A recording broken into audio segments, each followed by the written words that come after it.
तिथे छत्रपती संभाजीनगरचे पालकमंत्री पदाचा संदीपान भुमरे यांनी राजीनामा दिला।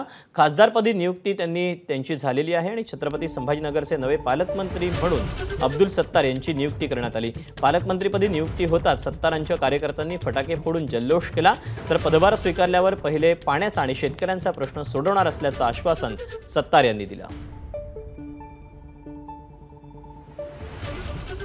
मी मायनॉरिटीचा पहिला माणूस आहे की मला संभाजीनगर जिल्ह्याची पालकमंत्रीपदी सन्माननीय मुख्यमंत्री महोदयांनी नियुक्ती केली आणि त्यांच्या विश्वासाला कुठेही तडा जाणार नाही। विरोधी पक्षापासून तर सत्ताधारीपर्यंत सर्वांना विश्वासात घेऊन संभाजीनगर जिल्ह्याच्या विकासासाठी जी मदत करता येईल महाराष्ट्र सरकारकडून 60 दिवसामध्ये अजून आमच्या जिल्ह्यासाठी आम्ही काय आणू शकतो, किती योजना आणू शकतो त्याचा फायदा द्यावा, हेच माझ्यासारख्या कार्यकर्त्यालाही काम करण्याची संधी आदरणीय एकनाथ शिंदे साहेबांनी, देवेंद्रजी असेल आणि अजितदादा असेल यांनी संमती दिली, त्याबद्दल मी मनापासून त्यांचे आभार मानतो। एबीपी माझा, उघडा डोळे बघा नीट।